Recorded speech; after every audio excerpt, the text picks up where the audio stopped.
അൽഹംദുലില്ലാ അൽഹംദുലില്ലാഹി റബ്ബിൽ ആലമീൻ അസ്സലാത്തു വസ്സലാമു അലാ റസൂലില്ലാ വഅലാ ആലിഹി വസഹ്ബിഹി അജ്മഈൻ അമ്മാ ബഅദ് ഹംദൻ കസീറൻ ത്വയ്യിബൻ മുബാറകൻ ഫീഹി ഇന്നൽ ഹംദലില്ലാഹി നഹ്മദുഹു വനസ്തഈനുഹു വനസ്തഗ്ഫിറുഹു വനഊദു ബില്ലാഹി മിൻ ശുറൂരി അൻഫുസിനാ വമിൻ സയ്യിആതി അഅ്മാലിനാ മൻ യഹ്ദിഹില്ലാഹു ഫലാ മുളില്ല ലഹു വമൻ യുദ്ലിൽഹു ഫലാ ഹാദിയ ലഹു أشهد أن لا إله إلا الله وحده لا شريك له وأشهد أن محمدا عبده ورسوله وأرسله بالهدى ودين الحق ليظهره على الدين كله ولو كره المشركون اللهم صل على محمد وعلى آل محمد كما صليت على إبراهيم وعلى آل إبراهيم وبارك على محمد وعلى آل محمد كما باركت على إبراهيم وعلى آل إبراهيم إنك حميد مجيد أما بعد فإن خير الحديث كتاب الله هدي محمد صلى الله عليه وسلم وشر الأمور محدثاتها وكل محدثة بدعة وكل بدعة ضلالة وكل ضلالة في النار أعوذ بالله من الشيطان الرجيم بسم الله الرحمن الرحيم يا أيها الذين آمنوا اتقوا الله حق تقاته ولا تموتن إلا وأنتم مسلمون أعوذ بالله من الشيطان الرجيم بسم الله الرحمن الرحيم يا أيها الناس اتقوا ربكم الذي خلقكم من نفس واحدة وخلق منها زوجها وبث منهما رجالا كثيرا ونساء واتقوا الله الذي تساءلون به والأرحام إن الله كان عليكم رقيبا أعوذ بالله من الشيطان الرجيم بسم الله الرحمن الرحيم يا أيها الذين آمنوا اتقوا الله وقولوا قولا سديدا يصلح لكم أعمالكم ويغفر لكم ذنوبكم ومن يطع الله ورسوله فقد فاز فوزا عظيما أعوذ بالله من الشيطان الرجيم بسم الله الرحمن الرحيم ومن أراد الآخرة وسعى لها سعيها وهو مؤمن فأولئك كان سعيهم مشكورا സ്നേഹം നിറഞ്ഞ സത്യവിശ്വാസികളെ, സത്യവിശ്വാസിനികളെ, പ്രപഞ്ചനാഥനായ അള്ളാഹു സുബ്ഹാനഹു തആലയുടെ എല്ലാവിധ ആജ്ഞകളും നിർദ്ദേശങ്ങളും ജീവിതത്തിന്റെ എല്ലാ മേഖലകളിലും കഴിവിന്റെ പരമാവധി കാത്തു സൂക്ഷിച്ചു പാലിച്ചുകൊണ്ട് ജീവിക്കണമേ എന്ന് ആദ്യമായി എന്നോടെന്ന പോലെ ഏവരെയും ഉണർത്തുകയാണ്, വസിയത്ത് ചെയ്യുകയാണ്. അപ്രകാരം ജീവിക്കുന്ന യഥാർത്ഥ മുത്തഖീങ്ങളിൽ അള്ളാഹു നമ്മെ എല്ലാവരെയും ഉൾപ്പെടുത്തി അനുഗ്രഹിക്കുമാറാകട്ടെ. ജീവിതത്തിലുടനീളം വിശുദ്ധ ഖുർആനും പ്രവാചകൻ സല്ലല്ലാഹു അലൈഹി വസല്ലമയുടെ തിരുസുന്നത്തുകളും ഇത്തിബാ ചെയ്ത് ജീവിക്കുന്ന മുത്തബീങ്ങളിൽ നാഥൻ നമ്മെ എല്ലാവരെയും ചേർത്ത് അനുഗ്രഹിക്കുമാറാകട്ടെ. പ്രിയമുള്ള സഹോദരങ്ങളെ, മനുഷ്യനെ സംബന്ധിച്ചിടത്തോളം അവന്റെ ജീവിതത്തിൽ ദുനിയാവിന്റെ കാര്യത്തിൽ, ഇഹലോകത്തിന്റെ കാര്യത്തിൽ, ഈ ലോകത്തെ ജീവിതത്തിന്റെ വിഷയത്തിൽ അതീവമായ ശ്രദ്ധയും ജാഗ്രതയും ഒക്കെ വെച്ച് പുലർത്തിക്കൊണ്ടാണ് നമ്മളൊക്കെ ഈ ലോകത്ത് ജീവിച്ചു കൊണ്ടിരിക്കുന്നത്. ദുനിയാവിന്റെ വിഷയത്തിൽ വല്ലാത്തൊരു ശ്രദ്ധയാണ് എല്ലാവർക്കും എപ്പോഴും ഉള്ളത്. ധാരാളം ഉദാഹരണങ്ങൾ നമുക്കത് മനസ്സിലാക്കാൻ സാധിക്കും. വലിയ വലിയ അധ്വാന പരിശ്രമങ്ങൾക്ക് വേണ്ടി എന്ത് ത്യാഗവും സഹിക്കാൻ മുതിരുന്ന ആളുകളാണ് ഞാനും നിങ്ങളും. പല വിഷയത്തിലും ഈ ലോകത്തിന്റെ കാര്യത്തിൽ വരുമ്പോൾ മനുഷ്യൻ ഉറക്കം ഉപേക്ഷിക്കുന്നു. ഒരു ജോലി കിട്ടാനായാലും ഒരു പരീക്ഷ വിജയിക്കാനായാലും തൻ്റെ ബിസിനസ് മുന്നോട്ട് കൊണ്ടുപോകുന്ന കാര്യത്തിലാണെങ്കിലുമൊക്കെ രാത്രികളെ പകലാക്കി പോലും ഉറക്കമൊഴിച്ച് അധ്വാനിക്കാൻ പലപ്പോഴും മനുഷ്യൻ തയ്യാറാകാറുണ്ട്. പല കാര്യത്തിനും നേരത്തെ ഉണരാറുണ്ട്. അതുപോലെ നീണ്ട നീണ്ട കാത്തിരിപ്പുകൾ ഈ ലോകത്തിന്റെ കാര്യത്തിൽ നമ്മൾ നടത്താറുണ്ട്. ട്രെയിൻ ടിക്കറ്റ് ബുക്ക് ചെയ്യാൻ, തൽക്കാലൊക്കെ ബുക്ക് ചെയ്യാൻ ഒരു രാത്രി മുഴുവനും ഉറക്കമൊഴിച്ച് കാത്തിരിക്കും. അതുപോലെ തന്നെ സർക്കാർ ഓഫീസുകളിൽ ഏതെങ്കിലുമൊക്കെ കാര്യങ്ങൾ നേടിയെടുക്കാൻ വേണ്ടി ഒരുപാട് നേരം ക്യൂ നിൽക്കാനും നമ്മളൊക്കെ തയ്യാറാകാറുണ്ട്. ആരോടും വിഷമമോ പരിഭവമോ നമ്മൾ പറയാറില്ല. ബാങ്കുകളിൽ പോയാൽ പലപ്പോഴും ഒരുപാട് സമയം നമ്മുടെ ആവശ്യങ്ങൾക്ക് വേണ്ടി നമ്മൾ അവിടെ ചെലവഴിക്കാറുണ്ട്. ഹോസ്പിറ്റലുകളിലും അങ്ങനെ തന്നെയാണ്. ധാരാളം സമയങ്ങൾ ആരോടും പരാതി പറയാതെ കഠിനമായ അധ്വാന പരിശ്രമങ്ങൾ ശാരീരികമായും മാനസികമായും നിർവഹിച്ചുകൊണ്ടാണ് നമ്മളൊക്കെ ഈ ലോകത്ത് ജീവിച്ചു കൊണ്ടിരിക്കുന്നത്. എന്തൊക്കെ പ്രയാസങ്ങൾ ഉണ്ടാകുമ്പോഴും നമ്മൾ മനസ്സിലാക്കുന്നത് അത് എനിക്ക് വേണ്ടിയാണ്, എൻ്റെ കുടുംബത്തിന് വേണ്ടിയാണ്, എൻ്റെ മക്കൾക്ക് വേണ്ടിയാണ് എന്ന് മനസ്സിലാക്കിക്കൊണ്ടാണ് ഈ പരിശ്രമങ്ങളൊക്കെ നമ്മൾ നിർവഹിക്കുന്നത്. ചുരുങ്ങിയ കാലയളവിലെ ഈ ജീവിതത്തിന് വേണ്ടി ചൂടെന്നോ തണുപ്പെന്നോ വെയിലെന്നോ ഒന്നും വകവെക്കാതെ എല്ലാ പ്രയാസങ്ങളും, ശരീരത്തിന് എന്ത് വേദന ഉണ്ടായാലും മനസ്സിന് എന്ത് സമ്മർദ്ദങ്ങൾ ഉണ്ടായാലും അതെല്ലാം എനിക്ക് വേണ്ടിയാണ്, എൻ്റെ കുടുംബത്തിന് വേണ്ടിയാണ് എന്ന് ചിന്തിക്കുമ്പോൾ ആ നിലക്ക് കഠിനമായ പരിശ്രമങ്ങളും അധ്വാനങ്ങളും ഈ ലോകത്തെ ജീവിതത്തിന് വേണ്ടി നമ്മളൊക്കെ നിർവഹിക്കാറുണ്ട് എന്നത് ഒരു സത്യമായ കാര്യമാണ്. ഇവിടെ നമ്മൾ ചിന്തിക്കേണ്ടത്, വിശ്വാസികൾ എന്ന നിലക്ക് ശാശ്വതമായ പരലോക ജീവിതത്തിന് വേണ്ടി ഇത്രയെങ്കിലും ഒരു ശ്രദ്ധ, ഒരു പരിശ്രമം നമ്മുടെ ഭാഗത്തുനിന്നുണ്ടോ എന്നത് നമ്മൾ ഓരോരുത്തരും ഗൗരവത്തിൽ ആലോചിക്കേണ്ട, ചിന്തിക്കേണ്ട ഒരു വിഷയമാണ്.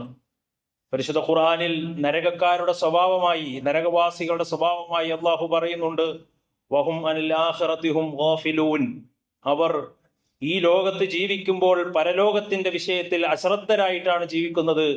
എന്നാൽ ദുനിയാവിന്റെ കാര്യത്തിലാണെങ്കിലോ യഅലമൂന ളാഹിറം മിനൽ ഹയാത്തിദ് ദുനിയ, ദുനിയാവിന്റെ പ്രകടമായ കാര്യങ്ങളെ മനസ്സിലാക്കി അതിനുവേണ്ടി എത്ര അധ്വാനിക്കാനും പരിശ്രമിക്കുവാനും രാപ്പകലില്ലാതെ കഷ്ടപ്പെടാനും ഒരു മടിയോ പ്രയാസവും ഇല്ലാതെ മുന്നോട്ടു പോകുന്ന ചില ആളുകളുണ്ട്. അവരെക്കുറിച്ചാണ് അള്ളാഹു പറഞ്ഞത്, അവർ ആഖിറത്തെക്കുറിച്ച് അശ്രദ്ധരായിട്ടാണ് ജീവിച്ചു കൊണ്ടിരിക്കുന്നത് എന്ന്. സഹോദരങ്ങളെ, നമ്മുടെ ആയുസ്സിനെ കുറിച്ച്, അള്ളാഹു നൽകിയ മഹാനുഗ്രഹമായ ആയുസ്സിനെ കുറിച്ച് നമ്മളൊന്ന് ചിന്തിച്ചു നോക്കൂ. എത്രമാത്രം പാരത്രികമായ അനന്തമായി കിടക്കുന്ന ലോകത്തിന് വേണ്ടി നമ്മൾ പരിശ്രമിക്കുകയും അധ്വാനിക്കുകയും ചെയ്യാറുണ്ട് എന്നത് നമ്മൾ ആലോചിക്കണം. വിചാരണയുടെ നാളിൽ നമ്മുടെ ഏടുകളിൽ കർമ്മങ്ങൾ കുറഞ്ഞുപോയി ഒരു മനുഷ്യൻ ഹതഭാഗ്യനായി നരകത്തിന്റെ വഴിയിലേക്ക് പ്രവേശിക്കേണ്ടി വരുന്ന ഒരു അവസ്ഥയെക്കുറിച്ച് ചിന്തിച്ചു നോക്കൂ. കർമ്മങ്ങൾ തുലാസിൽ തൂക്കുമ്പോൾ നന്മയുടെ തുലാസ് തൂങ്ങാതിരിക്കുന്ന ഒരു സാഹചര്യം നമ്മുടെ ജീവിതത്തിൽ ഉണ്ടാകുമോ എന്നത് നമ്മൾ ഗൗരവത്തിൽ ആലോചിക്കേണ്ട ഒരു കാര്യമാണ്. സ്വർഗം നേടാനുള്ള സൽക്കർമ്മങ്ങൾ നിറയ്ക്കാനുള്ള കലവറയാണ് ജീവിതമെന്ന ഈ ആയുസ് എന്ന് നമ്മൾ ഓരോരുത്തരും തിരിച്ചറിയാൻ കഴിയണം. എത്ര നിറയ്ക്കുന്നു എന്നതിനെ ആശ്രയിച്ചാണ് നാളെ പരലോകത്തെ വിജയവും പരാജയവും നിലകൊള്ളുന്നത് എന്ന് തിരിച്ചറിയാൻ കഴിയണം. ഒരു കർഷകൻ അവന് കൃഷി ഇറക്കാൻ പോകുന്ന സമയത്ത് അലസനായിരുന്നാൽ വിത്ത് കൊയ്യുന്ന സമയത്ത് അവന് നഷ്ടം സംഭവിക്കും. അത് തിരിച്ചറിഞ്ഞ കർഷകൻ അത് വിത്തിറക്കേണ്ട സമയത്ത് കൃത്യമായി അവൻ അതിനുവേണ്ടി അധ്വാനിക്കാൻ പരിശ്രമിക്കും. ഒരു വിദ്യാർത്ഥി പുസ്തകം തുറന്ന് പഠിക്കാനും മനഃപ്പാഠമാക്കാനും അവന് വായിക്കാനുമൊക്കെ കഠിനമായി പരിശ്രമിക്കും. എന്തിനു വേണ്ടിയാണ്? അവന്റെ റിസൾട്ട് വരുമ്പോൾ അവന് വിജയം അവന് വേണം എന്ന ആഗ്രഹവും ലക്ഷ്യവും ഉള്ളത് കൊണ്ടാണ് ആ നിലക്ക് അവൻ പരിശ്രമിക്കുന്നത്. അതുപോലെ തന്നെയാണ് ഒരു കച്ചവടക്കാരനെ സംബന്ധിച്ചിടത്തോളം അവന്റെ ഗോഡൌണിലേക്ക് ആവശ്യമായ സാധനങ്ങൾ അത് സ്വരൂപിച്ചാൽ മാത്രമേ അവന്റെ കച്ചവടത്തിൽ ലാഭവും അതുപോലെ തന്നെ നഷ്ടവും അതിൽ നിന്നാണ് പരിഗണിക്കപ്പെടുന്നത് എന്നത് അവൻ മനസ്സിലാക്കുന്നുണ്ട്. അതുകൊണ്ട് തന്നെ അള്ളാഹു നൽകിയ ഈ ലോകത്തെ ജീവിതം കൊണ്ട് പരലോകത്തേക്ക് പ്രാർത്ഥനയായി, സ്വതക്കയായി, നന്മകളായി, നല്ല വാക്കുകളായി, നല്ല പ്രവർത്തനങ്ങളായി, സ്വലാത്തുകളായി, ഹസനാത്തുകളായി, ത്വാഅത്തുകളായി ധാരാളം നന്മകൾ ചേർത്തു വെക്കേണ്ട കലവറയാണ് എന്നൊരു വിശ്വാസി തിരിച്ചറിയുന്നിടത്താണ് അവന്റെ വിജയപരാജയങ്ങളിൽ വിജയത്തിലേക്ക് അവന് കുതിക്കാൻ കഴിയുകയുള്ളൂ എന്ന് നമ്മൾ ചിന്തിക്കണം. എന്ത് ഈ ലോകത്ത് ചെയ്താലും അള്ളാഹു നാളെ പരലോകത്ത് കൊണ്ടുവരും. അത് നന്മയാണെങ്കിലും തിന്മയാണെങ്കിലും അതൊന്നും മായാതെ മറയാതെ റബ്ബ് നാളെ നമ്മുടെ മുന്നിൽ പ്രദർശിപ്പിക്കപ്പെടുമെന്നത് പരിശുദ്ധ ഖുർആൻ വ്യക്തമായി നമ്മളെ പഠിപ്പിച്ച കാര്യമാണ്. എല്ലാം അള്ളാഹു രേഖപ്പെടുത്തുന്നുണ്ട്, ഒന്നും നഷ്ടപ്പെട്ടു പോകുന്നില്ല. നമ്മൾ മറന്നാലും റബ്ബിന്റെ കോടതിയിൽ അത് ഹാജരാക്കപ്പെടും എന്നതൊരു യാഥാർത്ഥ്യമാണ്. ജീവിതത്തിന്റെ എല്ലാ രംഗവും ഒപ്പിയെടുക്കുന്ന അദൃശ്യമായ ഒരു ക്യാമറ നമ്മുടെ പിന്നാലെ ഉണ്ട് എന്ന തിരിച്ചറിവ് ഒരു വിശ്വാസിക്ക് ഏത് നിമിഷവും ഏത് സാഹചര്യത്തിലും ഉണ്ടായിരിക്കേണ്ടതാണ്. നമ്മുടെ മൊബൈലില് പല ഡോക്യുമെന്റ്സുകൾ, പല ഫോട്ടോകൾ, പല വീഡിയോസുകൾ ഇതൊക്കെ ഗൂഗിൾ ഡ്രൈവിലും അതുപോലെ തന്നെ ക്ലൗഡ് സ്റ്റോറേജിലും ഒക്കെ നമ്മളിങ്ങനെ സേവ് ചെയ്ത് ഡിലീറ്റ് ആവാതെ സൂക്ഷിക്കാറുണ്ട്. ഇതുപോലെ നമ്മളുടെ രേഖയിൽ അല്ലാഹു സുബ്ഹാനഹു വ തആല ജീവിതത്തിൽ സംഭവിച്ച മുഴുവൻ നടത്തവും ഇരുത്തവും കാഴ്ചയും പ്രവർത്തനങ്ങളും അവന്റെ ചലനങ്ങളും അവന്റെ ചിന്തകളും എല്ലാം അള്ളാഹു രേഖപ്പെടുത്തി വെക്കുകയും പാരത്രിക ലോകത്ത് നമ്മുടെ മുന്നിൽ അത് ഹാജരാക്കപ്പെടുകയും ചെയ്യുമെന്നത് പരിശുദ്ധ ഇസ്ലാം വ്യക്തമായി പഠിപ്പിച്ചതാണ്. വമാ യഗ്സുബു അൻ റബ്ബിക മിൻ മിത്ഖാലി ദർറത്തിൻ ഫിൽ അർദ് വലാ ഫിസ് സമാഇ വലാ അസ്ഗറ മിൻ ദാലിക വലാ അക്ബർ ഇല്ലാ ഫീ കിതാബിൻ മുബീൻ. വ്യക്തമായ ഒരു രേഖയിൽ, ചെറുതാകട്ടെ വലുതാകട്ടെ, ആരും കാണാതെ ചെയ്തതാകട്ടെ, എല്ലാവരും കണ്ടു ചെയ്തതാകട്ടെ, നമ്മുടെ മനസ്സിന്റെ കോണിൽ നമ്മൾ പൂട്ടിട്ട് സൂക്ഷിച്ചതാവട്ടെ, ഏത് കാര്യങ്ങളുണ്ടെങ്കിലും ഏത് ചലനങ്ങളുണ്ടെങ്കിലും അത് കൃത്യമായ ഒരു രേഖയിൽ രേഖപ്പെടുത്തുന്നുണ്ട് എന്ന് പരിശുദ്ധ ഖുർആനിൽ അല്ലാഹു സുബ്ഹാനഹു വ തആല ഓർമ്മപ്പെടുത്തിയതാണ്. ഒരു വിത്ത് നമ്മൾ കുഴിച്ചിട്ട് എത്ര ആളുകൾ അതിന്റെ മുകളിൽ മണ്ണ് വാരിയിട്ടാലും ആ ആളുകളുടെ മണ്ണുകളെ വകഞ്ഞു മാറ്റി ആ വിത്ത് പുറത്തേക്ക് മുളച്ചു വരുന്നത് പോലെ ഓരോ മനുഷ്യന്റെ പ്രവർത്തനങ്ങളും നാളെ പാരത്രിക ലോകത്ത് അതിങ്ങനെ മുളച്ചു അള്ളാഹു നമ്മുടെ മുന്നിൽ പ്രകടമാക്കുമെന്നത് അള്ളാഹു ഖുർആനിൽ പറഞ്ഞു. വമാ തുഖദ്ദിമൂ ലിഅൻഫുസികും മിൻ ഖൈരിൻ തജിദൂഹു ഇൻദല്ലാഹ്. നിങ്ങൾ മുൻകൂട്ടി ചെയ്തു വെച്ച ഏതേത് പ്രവർത്തനങ്ങളും അള്ളാഹു നിങ്ങളുടെ മുന്നിൽ ഹാജരാക്കും, കൊണ്ടുവരപ്പെടുക തന്നെ ചെയ്യും എന്ന് പരിശുദ്ധ ഖുർആൻ. അതാണ് മുൻഗാമികളെ അകറ്റിയത്, ആ മുൻഗാമികളെ അലട്ടിയത്. അതാണ് മുൻഗാമികൾ വല്ലാതെ പരലോകത്തെ പേടിച്ചിരുന്നത്. കർമ്മങ്ങൾ കുറഞ്ഞു പോയിട്ടല്ല. എന്റെ നമസ്കാരം അല്ലാഹു സ്വീകരിക്കുമോ, എന്റെ നോമ്പ് അല്ലാഹു സ്വീകരിക്കുമോ, എന്റെ ദിക്ർ അല്ലാഹു സ്വീകരിക്കുമോ, ചെയ്ത കർമ്മങ്ങൾ നാളെ പാരത്രിക ലോകത്ത് ഉണ്ടാകുമോ, ഇത്തരം ചിന്തകളാണ് വല്ലാതെ മുൻഗാമികളായ സലഫു സ്വാലിഹീങ്ങളെ ഭയപ്പെടുത്തിയിരുന്നത് എന്ന് ചരിത്രത്തിൽ നിന്ന് നമുക്ക് മനസ്സിലാക്കാൻ കഴിയും. ചില നന്മകളൊക്കെ നമ്മൾ മറന്നുപോയിട്ടുണ്ടാകും. ആളുകളെ കണ്ടപ്പോൾ പുഞ്ചിരിച്ചത്, സലാം പറഞ്ഞത്, ആളുകൾക്ക് നന്മ ചെയ്തത്, നല്ല വാക്ക് സംസാരിച്ചത്, പാവപ്പെട്ടവരെ ചെറിയ ചെറിയ സഹായങ്ങൾ ചെയ്തു കൊടുത്തത്, ഇതൊക്കെ ഈ ലോകത്ത് ആരും കണ്ടിട്ടുണ്ടാവില്ല. ഇതൊക്കെ നമ്മൾ മറന്നിട്ടുണ്ടാകും. അതുപോലെ തന്നെ ചെറിയ ചെറിയ തെറ്റുകളായി, അതുപോലെ തന്നെ വലിയ വലിയ തെറ്റുകൾ ആരും കാണാതെ ചെയ്തതും നമ്മൾ മറന്നിട്ടുണ്ടാകും. നമ്മൾ പറഞ്ഞ അനാവശ്യമായ വാക്ക്, നമ്മൾ കണ്ട അശ്ലീലമായ കാഴ്ചകൾ, നമ്മൾ അനർഹമായി സമ്പാദിച്ചത്, നമ്മൾ മറ്റുള്ളവനെ കുത്തുവാക്ക് പറഞ്ഞതും, അതുപോലെ ഏഷണിയും ഈബത്തും നമീമത്തും പറഞ്ഞതും, മറ്റുള്ളവനെ പരിഹസിച്ചതും, മറ്റുള്ളവനെ നോവിച്ചതും, വേദനിപ്പിച്ചതും, ഇതെല്ലാം നമ്മൾ മറന്നിട്ടുണ്ടാകും. പക്ഷെ ഇതൊന്നും ആ രേഖയിൽ നിന്ന് വിട്ടുപോവുകയില്ല എന്നാണ് ഖുർആൻ പറഞ്ഞിട്ടുള്ളത്. ഇതെല്ലാം അല്ലാഹു സുബ്ഹാനഹു വ തആല നാളെ പരലോകത്ത് കൊണ്ടുവരപ്പെടുക തന്നെ ചെയ്യും എന്നതാണ് അല്ലാഹു സുബ്ഹാനഹു വ തആല പഠിപ്പിക്കുന്നത്. ഇതെല്ലാം റബ്ബിന്റെ അടുത്തേക്ക് ഉയർത്തപ്പെടും. ഏത് രൂപത്തിലാണ് ഉയർത്തപ്പെടുക? 3 രൂപം എന്ന് റസൂലുള്ളാഹി സ്വല്ലല്ലാഹു അലൈഹി വസല്ലം പറഞ്ഞു തന്നു. 3 രൂപത്തിലാണ് ഓരോ കർമ്മവും അള്ളാഹുവിലേക്ക് ഉയർത്തപ്പെടുക. ഒന്നാമത്തത് എങ്ങനെയാണ്? യതആഖബൂന ഫീകും മലായികത്തും ബില്ലൈലി വൽ മലായികത്തും ബിന്നഹാർ. രാവും പകലും ആകാശ ലോകത്തുനിന്ന് ഭൂമിയിലേക്ക് കടന്നു വരുന്ന മലക്കുകളുണ്ട്. ആ മലക്കുകൾ ഓരോ മനുഷ്യന്റെ കർമ്മങ്ങളുമായി റബ്ബിന്റെ അടുത്തേക്ക് കടന്നു പോകുമെന്ന് റസൂലുള്ളാഹി സ്വല്ലല്ലാഹു അലൈഹി വസല്ലം. എങ്ങനെയാണ്? വയജ്തമിഊന ഫീ സ്വലാത്തുൽ ഫജ്രി വസലാത്തുൽ അസ്ർ സുമ്മ യഖ്റുജുൽ ലദീന ബാഖൂ ഫീകും. ആ മലക്കുകൾ സുബഹിന്റെ സമയത്ത് കുറച്ച് മലക്കുകൾ വരും, എന്നിട്ട് അവർ അസറിന്റെ സമയത്ത് പോകും. പകലിന്റെ മലക്കുകളാണത്. അതുപോലെ തന്നെ അസറിന്റെ സമയത്ത് വരുന്ന ചില മലക്കുകൾ സുബഹിന്റെ സമയത്ത് പോകും. അതും അള്ളാഹു പറഞ്ഞു, സുമ്മ യഖ്റുജുൽ ലദീന ബാഖൂ ഫീകും. രാവും പകലും അങ്ങനെ ആളുകളുടെ ഒപ്പം കഴിച്ചു കൂട്ടുന്ന ചില മലക്കുകളുണ്ട്. വയസ്അലുഹും റബ്ബുഹും വഹുവ അഅലമു ബിഹിം. അവരെ കുറിച്ചും അവരുടെ ചലനങ്ങളെ കുറിച്ചും എല്ലാം അറിയുന്ന റബ്ബ്. ആ മലക്കുകൾ അള്ളാഹുവിന്റെ അടുത്തേക്ക് ചെല്ലുമ്പോൾ റബ്ബ് അവരോട് ചോദിക്കും, കൈഫ തറക്തും ഇബാദി. എന്റെ അടിമകളെ എങ്ങനെ ബാക്കിയാക്കിയിട്ടാണ് നിങ്ങൾ വന്നിട്ടുള്ളത് എന്ന് ചോദിക്കും. അപ്പം അവർ പറയും, ഫയഖൂലൂന തറക്നാഹും വഹും യുസല്ലൂൻ വഅതൈനാഹും യുസല്ലൂൻ. ഞങ്ങൾ വരുമ്പോൾ അവർ നമസ്കരിക്കുകയായിരുന്നു, ഞങ്ങൾ ചെല്ലുമ്പോൾ അവർ നമസ്കരിക്കുകയായിരുന്നു. ഇത് ചില വിശ്വാസികളെ കുറിച്ച് പറയുന്നതാണ്. എന്ന് പറഞ്ഞാൽ സുബഹിന്റെ സമയത്തും അസറിന്റെ സമയത്തും മലക്കുകൾ വരും. അപ്പോൾ പള്ളിയിലെ ജമാഅത്തിനുള്ളവർ, നമസ്കാരം നിർവഹിക്കുന്നവർ, അവരെയാണ് കാണുന്നത്. അവരുടെ രേഖകൾ, അതുപോലെ തന്നെ കർമ്മങ്ങൾ, ഇതെല്ലാമായിട്ടാണ് അള്ളാഹുവിന്റെ അടുത്തേക്ക് മലക്കുകൾ പോവുക. അള്ളാഹുവിനോട് പറയും, ഞങ്ങൾ വരുമ്പോഴും അവർ നമസ്കരിക്കുകയായിരുന്നു, അതുപോലെ തന്നെ ഞങ്ങൾ തിരിച്ചു പോകുമ്പോഴും അവർ നമസ്കരിക്കുകയായിരുന്നു.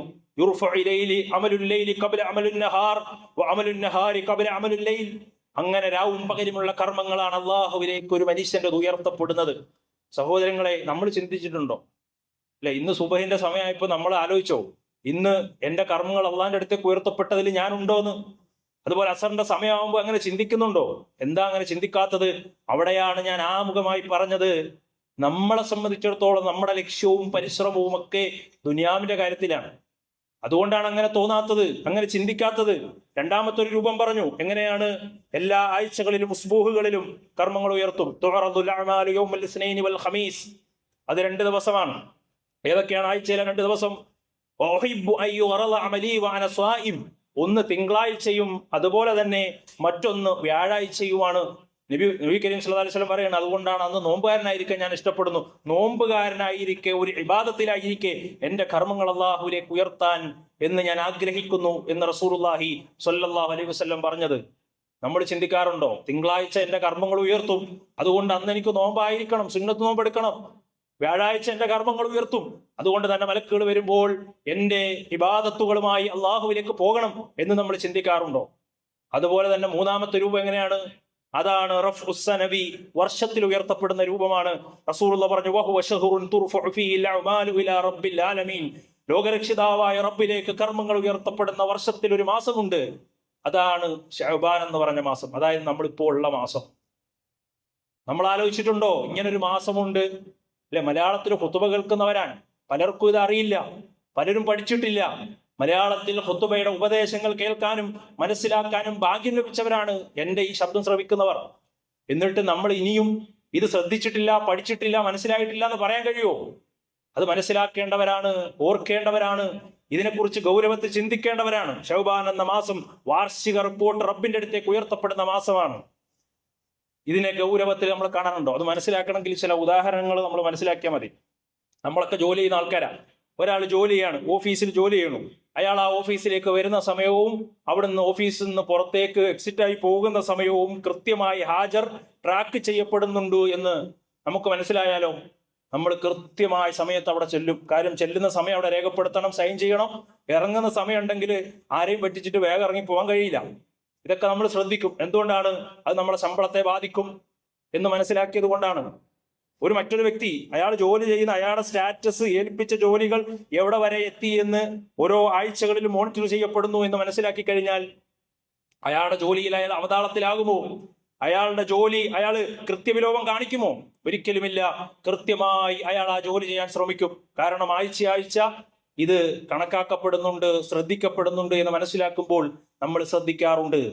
ഇനി ഒരാളുടെ ജോലിയിലെ പെർഫോമൻസ് മാസത്തിൽ ഒരിക്കൽ വിലയിരുത്തപ്പെടുകയാണ് എന്ന് മനസ്സിലാക്കിയാലോ, അയാൾ കൃത്യമായി അയാളുടെ ജോലി നിർവഹിക്കുവാൻ എപ്പോഴും ശ്രമിക്കാറുണ്ട് എന്നതാണ് സത്യം. ഒരാളുടെ ജോലി വർഷത്തിലാണ്, വർഷത്തിൽ കണക്ക് നോക്കുകയും അതിനനുസരിച്ചു കൊണ്ടാണ് അയാളുടെ പ്രൊമോഷൻ തീരുമാനിക്കുകയും ചെയ്യുന്നു എന്ന് മനസ്സിലാക്കി കഴിഞ്ഞാൽ അയാളെ സംബന്ധിച്ചിടത്തോളം അയാൾ ആ വർഷത്തിലെ എല്ലാ പ്രവർത്തനങ്ങളും കൃത്യമായി ചെയ്യും. കാര്യം, പ്രൊമോഷൻ വേണം, ശമ്പളം കൂടണം, ചിന്തിക്കും. ദുനിയാവിന്റെ കാര്യത്തിൽ അങ്ങനെയാണ്.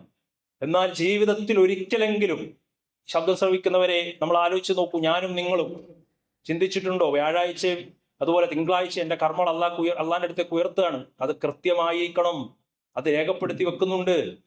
അതുപോലെ തന്നെ എല്ലാ ദിവസവും അസറിന്റെ സമയത്തും സുബഹിന്റെ സമയത്തും കർമ്മങ്ങൾ അള്ളാന്റെ അടുത്തേക്ക് ഉയർത്തുവാണ്. ആ സമയത്ത് ഞാൻ പള്ളിയിൽ ജമാഅത്തിനുണ്ടായിരിക്കണം. വർഷത്തിൽ ശഅബാനാകുമ്പോൾ എൻ്റെ കർമ്മങ്ങൾ വാർഷിക റിപ്പോർട്ട് റബ്ബിന്റെ അടുത്തേക്ക് ഉയർത്തപ്പെടുകയാണ്. അതുകൊണ്ട് കൃത്യമായി ആ മാസത്തെ ഉപയോഗപ്പെടുത്താൻ എനിക്ക് സാധിക്കണം, കർമ്മങ്ങൾ കൂടുതൽ നിർവഹിക്കണം. ഇത്തരം ചിന്തകൾ വിശ്വാസികളെ നമ്മെ സംബന്ധിച്ചിടത്തോളം ഉണ്ടാകാറുണ്ടോ എന്നത് നമ്മൾ ആലോചിക്കണം. എല്ലാ കാര്യങ്ങളും നമ്മുടെ നോട്ടം റബ്ബ് അറിയുന്നുണ്ട്, നമ്മുടെ കാഴ്ച റബ്ബ് അറിയുന്നുണ്ട്, നമ്മുടെ പ്രവർത്തനങ്ങൾ റബ്ബ് അറിയുന്നുണ്ട്. അത് വളരെ ശ്രദ്ധാപൂർവമായിരിക്കണം. നമ്മുടെ അനാവശ്യമായ പ്രവർത്തനങ്ങൾ, നമ്മളുടെ തോന്നിവാസങ്ങൾ, അതുപോലെ തന്നെ ഹലാലല്ലാത്ത പ്രവർത്തനങ്ങൾ, അനർഹമായ സമ്പാദ്യങ്ങൾ, ആളുകളെ പറ്റിച്ചതും വെട്ടിച്ചതും ചതിച്ചതും, ഇതെല്ലാം റബ്ബിന്റെ അടുത്തേക്ക് ഉയർത്തപ്പെടും. ഇതിനൊക്കെ നമ്മൾ കണക്ക് പറയേണ്ടി വരും എന്ന കാര്യത്തിൽ യാതൊരു സംശയവുമില്ല. അതുകൊണ്ടാണ് അള്ളാന്റെ റസൂല് പറഞ്ഞത്, ശഅബാൻ മാസമാകുമ്പോൾ 2 കാര്യങ്ങൾ നിങ്ങൾ പ്രത്യേകം ശ്രദ്ധിക്കണം. ഒന്ന്, ഞാൻ ഈ പറഞ്ഞതാണ്, കർമ്മങ്ങൾ അള്ളാഹുലേക്ക് ഉയർത്തപ്പെടുമ്പോൾ നമ്മൾ ഏറ്റവും നല്ല ഇബാദത്ത് ചെയ്യുന്ന അടിമകളായി മാറണം, നന്മകൾ അധികരിപ്പിക്കണം. ഇതാണ് ഒന്നാമത് പറഞ്ഞത്. രണ്ടാമതൊരു വിശ്വാസി ശ്രദ്ധിക്കേണ്ടതാണ്, ജനങ്ങൾ അശ്രദ്ധമാകുന്ന കാലഘട്ടത്തിൽ നന്മയിൽ വ്യാപൃതരാവുക എന്നതാണ് റസൂലുള്ളാഹി സ്വല്ലല്ലാഹി അലൈഹി വസല്ലം ഈ മാസത്തിൽ പറഞ്ഞത്. കാരണം അധികം ആളുകളും അശ്രദ്ധമായി പോകുന്ന ഒരു മാസമാണ്. റമദാൻ ആകുമ്പോൾ ആളുകളൊക്കെ ഉഷാറായിട്ട്, റമദാൻ പോലും മനസ്സിലാകാത്ത ആളുകളുണ്ട് അല്ലേ? റമദാൻ അടുക്കുമ്പോൾ TV-യിലെ ന്യൂസിലൊക്കെ വാർത്ത വരികയാണ്, റമദാൻ ആരംഭിച്ചു എന്ന് പിറ കണ്ടു എന്ന് പറയുമ്പോഴാണ് ചില ആളുകൾക്ക് റമദാനാണെന്ന് അറിയുന്നത്. നമ്മൾ ചിന്തിച്ചിട്ടുണ്ടോ ഇനി എത്ര ദിവസമുണ്ട്, കണക്കൂട്ടിയിട്ടുണ്ടോ? റമദാൻ വരാനുള്ളൊരു ആഗ്രഹം നമ്മുടെ മനസ്സിലുണ്ടോ? അതോ ഇപ്പോഴും റമദാനാണ് അടുത്ത മാസം എന്ന് മനസ്സിലാകാത്തവരുണ്ടോ? നമ്മൾ ഓരോരുത്തരും ഗൗരവത്തിൽ ചിന്തിക്കണം. റമദാൻ, ആ റമദാനിന് വേണ്ടിയുള്ള ഒരുക്കത്തിന്റെ മാസമാണ് ശഅബാൻ. അതുകൊണ്ട് നന്മകൾ അധികരിപ്പിക്കണമെന്നാണ് റസൂലുള്ളാഹി സ്വല്ലല്ലാഹി അലൈഹി വസല്ലം പറഞ്ഞത്. വളരെ ശ്രദ്ധയോടുകൂടി ഇബാദത്ത് ചെയ്യേണ്ട ഒരു മാസമാണ്. കാര്യം അധികം ആളുകളും അശ്രദ്ധമായി പോകുന്ന, ഗഫലത്തിലായി പോകുന്ന, യഹ്ഫലുന്നാസു അൻഹു ബൈന റജബിൻ വ റമളാൻ, റമളാനിന്റെയും റജബിലുള്ള ഇടയിലുള്ള ഒരു മാസമുണ്ട്. റസൂലുള്ളാഹി പറയാണ് അത് ആളുകൾ അശ്രദ്ധമായി പോകുന്ന ഒരു മാസമാണ് ശഅബാൻ എന്ന് പറയുന്നത്. ആ മാസത്തിൽ കൂടുതൽ നന്മകൾ കൊണ്ട് മാത്സര്യം കാണിക്കാൻ വിശ്വാസികൾക്ക് കഴിയണം എന്നതാണ്. എന്തുകൊണ്ടാണ്? ഇന്നത്തെ കാലം നമുക്കറിയാമല്ലോ. ഇന്നത്തെ അവസ്ഥ എന്താണ്? കഴിഞ്ഞ ഖുത്ബയിൽ വിശദമായി പറഞ്ഞതാണ്. ഒരു ലജ്ജയുമില്ലാത്ത ഒരു കാലഘട്ടമാണ്. എന്ത് തോന്നിയവാസവും ചെയ്യാൻ ഒരു മടിയും ഒരു മനസാക്ഷിക്കുത്തുമില്ലാത്ത ഒരു കാലഘട്ടം. അത്തരം യുവതലമുറകൾ ഇല്ലേ, യുവാക്കളും യുവതികളും ഇന്ന് ധാരാളമായി കണ്ടുകൊണ്ടിരിക്കുന്ന ഒരു കാലഘട്ടം. റസൂലുള്ളാഹി പറഞ്ഞാൽ ഇബാദത്തു ഫിൽ ഹർജ്, ഫിത്നയുടെ കാലഘട്ടം. ആ കാലഘട്ടത്തിൽ ശ്രദ്ധിച്ച് ഇബാദത്തിൽ ദീനനുസരിച്ചുകൊണ്ട്, ഇസ്ലാമിന്റെ ശിആർ പാലിച്ചുകൊണ്ട്, ദീനിയായി ആളുകൾ എല്ലാവരും കുറ്റപ്പെടുത്തിയാലും പരിഹസിച്ചാലും ദീനിന്റെ മാർഗത്തിൽ മുന്നോട്ട് പോകാൻ തയ്യാറാകുന്ന ഒരു വ്യക്തി ഉണ്ടെങ്കിൽ അവനെ സംബന്ധിച്ചിടത്തോളം കഹിജറത്തിന് ഇലയ്യ, എന്നിലേക്ക് ഹിജറ ചെയ്തവനെ പോലെയാണ്, അഥവാ റസൂലുള്ളാഹിയിലേക്ക്, മദീനയിലേക്ക് ഹിജറ ചെയ്തവനെ പോലെയാണ്. അത്രയും വലിയ പ്രതിഫലം അവന് ലഭിക്കുമെന്ന് റസൂലുള്ളാഹി സ്വല്ലല്ലാഹു അലൈഹി വസല്ലം പറഞ്ഞു. ആളുകളൊക്കെ അശ്രദ്ധരാണ്. അവിടെ ദീനനുസരിച്ച് ജീവിക്കുമ്പോൾ ആളുകൾ തുറച്ചു നോക്കും, ആളുകൾ പരിഹസിക്കും. 6-ാം നൂറ്റാണ്ടെന്ന് പറഞ്ഞ് പരിഹസിക്കും. മദ്രസ പൊട്ടന്മാരെന്ന് വിളിച്ചേക്കാം, ഗോത്രവർഗം എന്ന് പറഞ്ഞേക്കാം. അവിടെ ഒരാളെ ഈമാൻ ചോർന്നു പോകാൻ പാടില്ല. അള്ളാഹുവിന്റെ ദീൻ നെഞ്ചകത്തേക്ക് ചേർത്തു പിടിച്ചുകൊണ്ട് ദിശാബോധത്തോടുകൂടി സ്വർഗത്തിന്റെ വാതിലിലേക്ക് നടന്നെടുക്കാൻ ഒരു വിശ്വാസിക്ക് ഏത് ഫിത്നയുടെ കാലത്തും സാധിക്കണം. അതിന് മഹത്വമുണ്ട്, അവൻ ശ്രേഷ്ഠതയുണ്ട് എന്ന് നമ്മൾ ഓരോരുത്തരും മനസ്സിലാക്കണം. കടുത്ത വേനലിൽ കിട്ടുന്ന ഒരു തുള്ളി വെള്ളമുണ്ടല്ലോ, ആ ഒരു തുള്ളി വെള്ളം നല്ലതുപോലെ സുലഭമായി ആകാശത്ത് നിന്ന് കുത്തിച്ചൊരിയുന്ന മഴയിൽ സുലഭമായി വെള്ളം കിട്ടുന്ന കാലത്ത് നമുക്ക് കിട്ടുന്ന വലിയ പാത്രത്തിലെ വെള്ളത്തേക്കാൾ നമുക്ക് മഹത്വമുണ്ടാകും എന്ന് പറഞ്ഞതുപോലെ, ആളുകൾ ഫിത്നയിലാകുന്ന കാലത്ത്, ഫിത്നയുടെ ചൂടിൽ അകപ്പെട്ടുകൊണ്ടിരിക്കുന്ന കാലത്ത് അതിനെയൊക്കെ വകഞ്ഞു മാറ്റി ഈമാനിക ചൈതന്യത്തോടു കൂടി മുന്നോട്ട് പോകാൻ ഒരു വിശ്വാസിക്ക് കഴിയുന്നുണ്ടെങ്കിൽ അതിന് വല്ലാത്തൊരു പവറാണ്, അതൊരു വല്ലാത്ത ഇസ്സത്താണ് എന്ന് നമ്മൾ തിരിച്ചറിയാൻ പ്രിയമുള്ള സഹോദരങ്ങളെ നമുക്ക് കഴിയണം. കൊടും കാറ്റിൽ സമുദ്രത്തിന്റെ തിരമാലകൾ വകഞ്ഞു മാറ്റി അതിൽ ആടിയുലയാതെ മുന്നോട്ട് പോകുന്ന ഒരു നൗക, ആ നൗകയാണ് യഥാർത്ഥത്തിൽ ശാന്തമായ സമുദ്രത്തിലൂടെ നീന്തിത്തുടുക്കുന്ന നൂറുകണക്കിന് കപ്പലിനേക്കാൾ അഭിനന്ദനം അർഹിക്കുന്നത് എന്ന തിരിച്ചറിവ് നമുക്കുണ്ടാകണം. അതുകൊണ്ട് ഈമാനുമായി മുന്നോട്ട് പോകാൻ ഒരു മടിയും ഒരു വിശ്വാസിയെ സംബന്ധിച്ചിടത്തോളം അവനുണ്ടാകാൻ പാടില്ല. ഇരുട്ടിൽ ആകാശത്തിന്റെ ഉയർച്ചയിൽ ഒരു നക്ഷത്രം പ്രകാശിച്ചെന്ന് അരണ്ടരാവിൽ ഒരു വെളിച്ചം വിശ്വാസികൾ മനുഷ്യർക്ക് നൽകിയിട്ടുണ്ടെങ്കിൽ, സഹോദരങ്ങളെ, പകലിൽ കത്തി നിൽക്കുന്ന ആയിരക്കണക്കിന് നക്ഷത്രത്തെക്കാൾ ഉപകാരപ്പെടുന്നത് ആ രാത്രിയുടെ ഇരുളിൽ ആളുകൾക്ക് പ്രകാശം നൽകുന്ന നക്ഷത്രമാണ് എന്ന കാര്യത്തിൽ സംശയമില്ലല്ലോ. അതുപോലെ തന്നെ ആകണം ഒരു വിശ്വാസി എവിടെയും കത്തിജ്വലിച്ചു നിൽക്കാൻ. ഏത് അശ്ലീലതകളുടെ ഇടയിലും, ഏത് തിന്മകളുടെ ഇടയിലും, ഏത് ലജ്ജയില്ലായ്മയുടെ ഇടയിലും ഒരു വിശ്വാസി നന്മയുടെ പാതയിൽ മുന്നോട്ട് പോകാൻ, തഖ്വയോടുകൂടി മുന്നോട്ട് പോകാൻ അവനെ സംബന്ധിച്ചിടത്തോളം സാധിക്കണം. സഹോദരങ്ങളെ, ശഅബാനിൽ പ്രവർത്തിക്കുന്നതിന് കൂടുതൽ പ്രതിഫലമുണ്ട് എന്നാണ് ഞാൻ പറഞ്ഞതിന്റെ ചുരുക്കം. അതുകൊണ്ട് ഇബാദത്തുകളിൽ സജീവമായി ധാരാളം ചേർത്ത് വെക്കാൻ നമ്മൾ ഓരോരുത്തരും തയ്യാറാകണം. ഈ കാലഘട്ടത്തിലെ ഒരു സജദ, ഈ കാലഘട്ടത്തിലെ ഒരു റുക്ഉ, ഈ കാലഘട്ടത്തിലെ ഒരു ദിക്ർ, അത് നമുക്ക് പ്രകാശമാണ്, അത് നമുക്ക് വെളിച്ചമാണ്, അത് നമ്മുടെ പ്രകാശ ഗോപുരമാണ്. നമ്മുടെ ജീവിതത്തിൽ നമ്മുടെ വഴികാട്ടിയാണ്. ഓരോ നന്മകളും നമ്മുടെ മുന്നിൽ നമുക്ക് ഒരു തണലായി ഉണ്ടാകുമെന്ന തിരിച്ചറിവ് വിശ്വാസികൾക്കുണ്ടാകണം.